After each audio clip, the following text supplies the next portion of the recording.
Assalamualaikum warahmatullahi wabarakatuh. Alhamdulillah pada hari ini kita bisa bertemu kembali walaupun lewat YouTube. Mudah-mudahan kelas 4 1 ataupun kelas 4 2 sehat walafiat, tetap semangat, tetap bahagia dan tetap di bawah lindungan Allah Subhanahu wa taala. Wajib bersyukur kita kepada Allah Subhanahu wa taala dengan mengucapkan alhamdulillahirabbil. Semoga sholawat dan salam selalu tercurah terlimpah kepada junjungan kita Nabi besar Muhammad SAW dengan mengucapkan Allahumma sholli sayyidina Muhammad wa ala ali sayyidina Muhammad. Untuk melengkapi hal-hal yang di kelas kurang lengkap atau ketika kamu pergi ke kamar mandi terlewati, maka Pak Agus sambung di YouTube. Ya, mudah-mudahan kamu tetap tidak ketinggalan materi sehingga sempurna atau tidak mendapatkan kendala atau halangan ketika membahas materi atau membahas pelajaran yang tadi kita laksanakan. Yang pertama tadi adalah mengenai kecaprajekan. Kecaprajekan bahasa Indonesianya adalah kata ulang. Ya, di semester 1 kita belajar tentang kecaprajekan dwi murni. Artinya dwi murni itu dwi itu dua, ya. Kalau murni itu artinya asli, ya. Jadi tidak ada pengulangan tambahan untuk kata dasarnya atau kata asalnya. Tidak ada perubahan dalam suku kata, perubahan suaranya nggak ada. Contoh kursi, ya kan? Gelas, setap, 2 kali disebutkan. Itu namanya kata ulang. Kata ulang dwi murni. Itu di semester 1. Di semester 2 kita akan membahas tentang kata ulang atau kecaprajekan dwi reka. Dwi itu 2, ya. Reka itu rekaan. Jadi ada perubahan di suku katanya. Contoh kata orai, orayan. Nah, pertamanya orai jadi orai, orayan. Ini yang membuat berubah menjadi dwi reka. Kalau orai dwi murni, kalau orayan dwi reka. Ya, itu perlu dipahami, diingat. Ya. Kemudian curat, coret. Nah, asalnya curat jadi coret. Kalau satu dipisahkan, maka satu tidak ada maknanya, tidak ada artinya. Curat dapat curat, tapi kalau coret ada. Ya. Seri, surah nggak ada artinya. Kalau seri ada artinya, tertawa. Ya. Ala tidak, ulu tidak ada artinya. Kalau ala ada, mengambil atau memetik. Ya. Lantung, luntang, lantung. Lantung ada artinya, nganggur. Tapi kalau luntang nggak ada. Ya. Nah, ini disatukan menjadi kalimat atau kata ulang dwi reka. Mana katanya biasanya lebih dari 1 kali. Luak liuk nih, 2 liuk kiri kanan, tengok kiri kanan berarti lebih dari 1.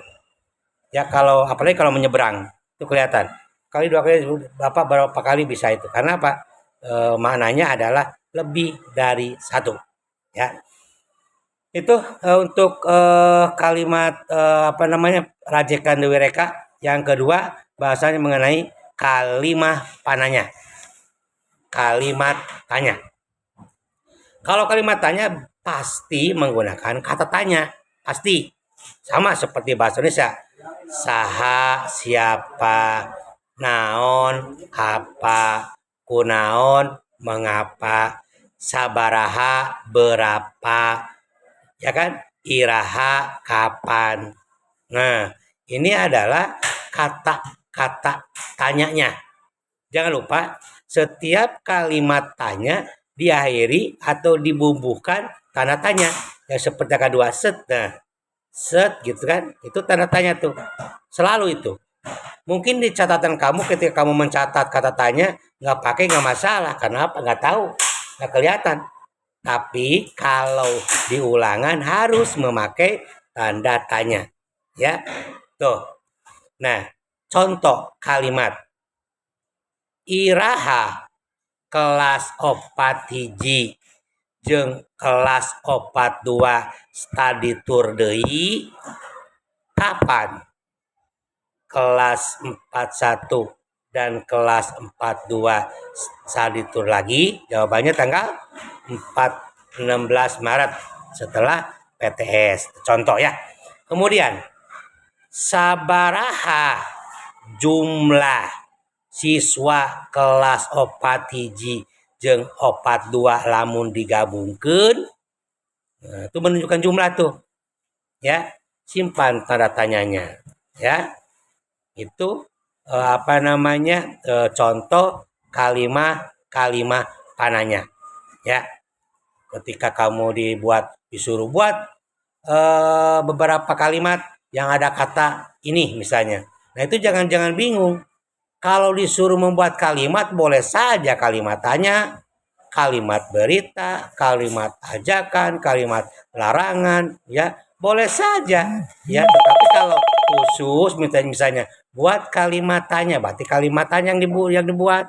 Tapi kalau dipinta buatlah kalimat, nah berarti bebas mau kalimat langsung, kalimat tidak langsung, kalimat tanya, kalimat berita, terserah kamu. Ya, lihat suruhannya. Kalau disuruh seperti itu, ya. Kemudian yang terakhir adalah mengenai kalimat pangantet jeung kalimat panyambung. Ya, kalimat pangantet kalau dalam bahasa Indonesianya itu disatukan, dikantetkan kalimat pangantet. Kalau nyambung buat nyambung, dua kalimat tunggal digabungkan menjadi satu kalimat. Itu namanya kalimat menggunakan kalimat penyambung. Contoh satu aja. Ya, udah 7 menit, takut kelamaan ininya. Kelamaan share-nya. Kecap pangantet nyaeta kecap pancen anu gunana pikeun ngantetkeun caritaan kana katerangan. Kalau di dalam sebuah kalimat itu kan ada subjek, ada predikat, ada objek, ada keterangan. Nah, kalau kalimat pangantet ini digunakan di depan keterangan. Ya, contoh. Di Bandung. Nah, di-nya itu yang disebut dengan pangantet. Di Bandung. Di-nya ini yang disebut dengan pangantet. Dina meja, dina ini yang disebut dengan kecap pangantet. Ya, itu bahasan kali ini. Mudah-mudahan kamu tetap semangat, tetap sehat, tetap bahagia, dan terus selalu menghormati dan menurut nasihat orang tua. Ya, mohon maaf kalau ada kata-kata yang salah. Wabillahi taufiq wal hidayah. Assalamualaikum warahmatullahi wabarakatuh.